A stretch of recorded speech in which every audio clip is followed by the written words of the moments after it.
Hey guys, welcome back to Ben & Brewing's channel. If you haven't been here before, we do product reviews, tutorials, and we have a live chat feature on our website to help you through your Brew Day 911s. Check it out at benandbrewing.com. For today's video, we actually got our hands on iGulu's newest kit, their Mead Kit, or Dragon Eye Mead to be more specific. This is actually a pre-production kit, so it's actually not out, or it should be out in the next couple of weeks, so we're very excited to give it a trial run before it actually becomes available. Let's check it out.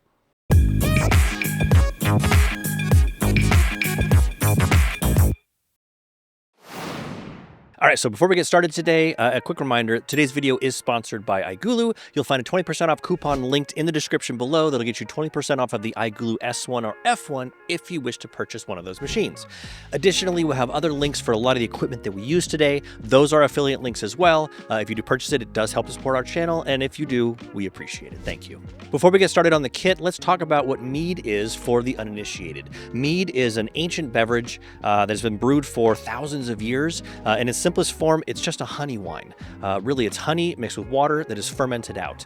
And it comes in all sorts of varieties of flavors and ways to serve it. The two main varieties are kind of either a sparkling or a still. Today's kit is actually going to be a sparkling mead, and you can either have it sweet or dry. Think of like a champagne. Additionally, you can add fruit, you can add spices, you can really kind of change the flavor profile of it. What's nice about iGulu's kit, especially if you've never done mead before, it is a very simple, kind of bare bones, classic way of doing mead, which can be very difficult and tricky, which we're going to talk about here in just a second. The biggest flavor impact in mead, of course, is the honey, since that is the main ingredient. Depending on what type of honey you use, impacts the flavor tremendously. For iGulu's kit, they're using what's called a longan honey, which I am not familiar with and had actually never heard of before. Apparently, it's a honey that is native to China. The longan honey is made during a specific time of year when the longan fruit is actually in bloom, and so the majority of the flavor and the pollen and things that make up the honey come from that fruit. And I wasn't familiar with longan, but apparently it's similar to a lychee,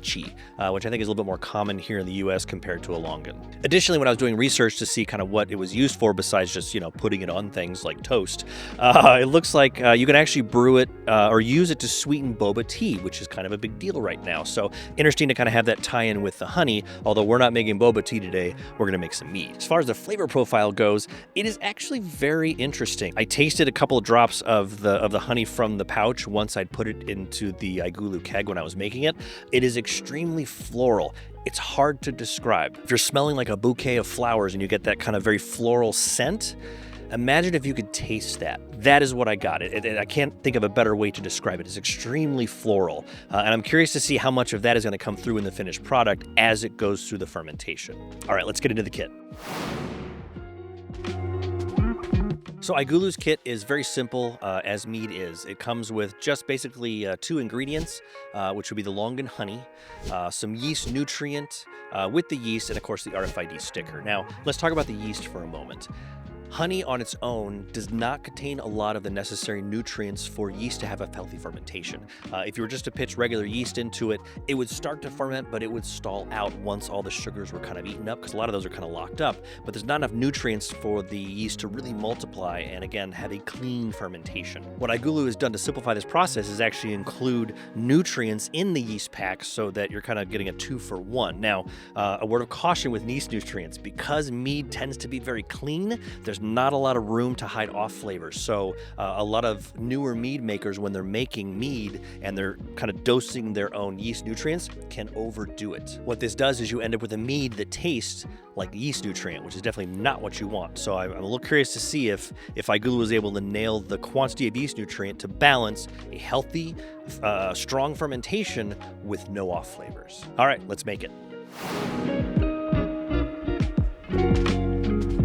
All right, so step one, go ahead and open up your mead kit, take out the honey, and we're gonna wanna warm it up relatively quickly. So take some hot tap water, put it in another container, and submerge the honey.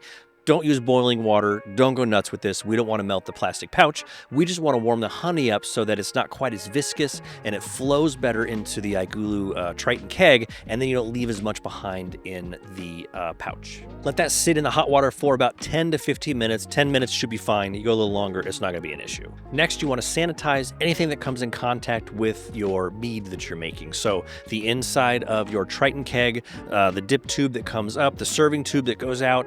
We use star sand for this 30-second contact time. We put it in a pump sprayer as well so we can pressurize it and not use as much and be able to push it through all the little nooks and crannies and tubing that comes with the iGulu. We'll have links for both the pump sprayer and the star sand linked below. Once you dump the star sand out of your keg, go ahead and pour all of the honey into the bottom of the keg. Next, top off your keg with some clean filtered water to the 116 ounce mark. It's important to use filtered water, as we mentioned before in other videos. Chlorine is not your friend when it comes to fermentation, so you want to do something to remove it, either by filtration or go to the store and just buy some spring water. That should be fine. Don't use distilled. You want the minerals and things in the water because that helps to add flavor, and then it won't necessarily taste as odd. Think of it, minerals like seasoning on a steak. Really helps to enhance things. Once you've added your water, you're going to want to stir it with a sanitized spoon until all of the honey is dissolved. This is an important step because the honey will naturally fall to the bottom and it will take a very long time for it to dissolve on its own. Next, go ahead and pitch your yeast and nutrient pack on top of the honey water mixture. Don't stir it in, let it float on top and kind of naturally rehydrate into the liquid. Next, you want to go ahead and seal up your Triton keg, put the lid on the lid lock, and get ready to load it into your iGulu. Once you've loaded the keg into your iGulu, make sure that you close the clamp completely on your serving line before you attach it to the keg and to the tap line, the serving line, and then attach the pressure monitor to the top of your keg. Put the lid on it, and you're ready to program the iGulu. Scan your RFID sticker and verify that the fermentation profile is for the Dragon Eye Mead. You're looking at 10 days at 68 degrees, 2 days at 35 degrees. This is to encourage the yeast to drop out and to help some of that CO2 come back into solution to carbonate it. Now, the fermentation is done with everything at 12 days. I would recommend leaving it in the keg a little bit longer at that lower temperature so that more and more CO2 can absorb. If you taste it fresh right after fermentation, it may not have a lot of carbonation in it. You certainly can, but the longer you let it sit, the more carbonation it will have. All right, we've got everything brewed up. Let's see how it tastes. All right, so we are back here in the studio. With me, of course, is Christy, my partner in crime. We have brewed up the Longan Mead Kit, Dragon Eye Mead Kit with the Longan honey. And first impressions, it smells really good. It smells really good. I'm shocked at the limited amount of ingredients in this. Well, it is mead. I know, but it has an interesting kind of a complexity in the nose. There's a lot of floral to it. And I haven't had a lot of meads, but I have had like one or two, and they don't normally have this floral of a bouquet in the nose, so it's interesting. So, cheers. Let's give it a taste. Wow.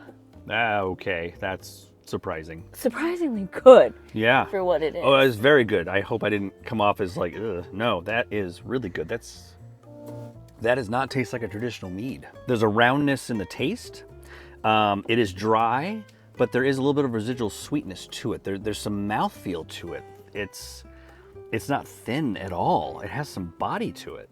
You know what's funny is, initially I thought it tasted like apple, but we'll get into it in a second, but I now feel like I'm tasting longan, which is weird. Are you getting the longan fruit now? Yeah. Okay. So, I think I mentioned it earlier, I've never been exposed to a longan fruit, never seen it, never heard of it. Christy told me it's like a lychee, right? Lychee. Which I think is lychee, excuse me, which I've never had before either. And so we were actually out kind of getting prepped for today, and we stopped by it was an Asiana market, and they actually have longan fruit. I could not believe it when I saw it. It's interesting to peel it because it has a very leathery skin, and the inside, the fruit is very juicy, almost transparent, big black seed in the center, not super sweet. Very interesting, very earthy flavor. Good, but different. Like no tropical fruit or anything I've ever had before. It's weird because this tastes like this. Even though it's just the honey, right? Well, it's just the pollen from the flower of this thing. It doesn't make any sense. And as far as meads go, this has a very unique flavor, extremely sessionable, crazy mouthfeel. I am so puzzled by this because I've had mead before, and you get a lot of white wine flavor with it. I think typically this doesn't have that. No, when I think of mead, I think of a very syrupy, sweet, sticky kind of like flavor. Where, if I'm being transparent, I'm not a huge fan of mead, and I don't know if the carbonation kind of helps this, but mead to me tastes like oxidized beer sometimes because it's so sweet. Okay. And like something's off about it. Not all mead. There's certain meads that I do like that are sparkling and good, but I tend to get like a very too sweet flavor from it. This is freaking amazing. It's dry, it's sessionable, but it's not overly dry. There's a sweetness to it. There was nothing iGulu added. It was literally the long and honey. That's it. No other additives. There was obviously the yeast nutrient, and I talked about that. They nailed the yeast nutrient with the balance of it. I think we were getting a little bit of green apple. We talked about it a little earlier. Spoilers, we did taste it before because we were so excited. But we tasted a little bit of green apple before, like you mentioned. And that can be an off flavor from fermentation. It's acetaldehyde. It's a precursor that the yeast produce, but then at the end of fermentation, before they go dormant, they'll normally clean it up, and it makes for a cleaner kind of flavor. So I was concerned if we're getting this green apple, potentially acetaldehyde, I wasn't quite sure if it was maybe because the fermentation wasn't quite healthy. Maybe the balance wasn't right on the yeast nutrient. As it has started to warm up, that has kind of gone away, and I don't think it is an acetaldehyde flavor. I don't think it's an off flavor. I think it's kind of a fruity ester from the yeast. I'm very puzzled by this. I'm intrigued by it. It's really cool too, because when you on the nose smell it, it does smell like alcohol. It smells like wine. When you drink it, there is absolutely zero alcohol flavor in it. Not at all. And the very strong long end fruit. How it got that from just the pollen, I don't know. But it's awesome. I think iGulu nailed this kit. This is, I'm speechless with it.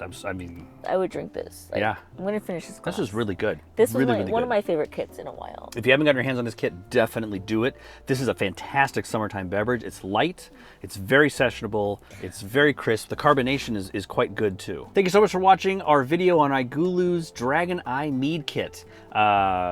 Shocking surprise with the flavor. I was confident it was going to be good. I mean, I didn't have a ton of concerns with it, but the flavor profile is really intriguing. If you have not gotten this, if you can get it, if it's not sold out, I highly recommend it.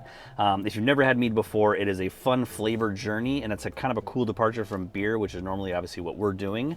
I definitely recommend to try it out. If you've done it, let us know in the comments below. Let us know if you've made other types of mead on the iGulu. We'd love to share your tips and techniques with our other viewers and things. Catch you later, my friends.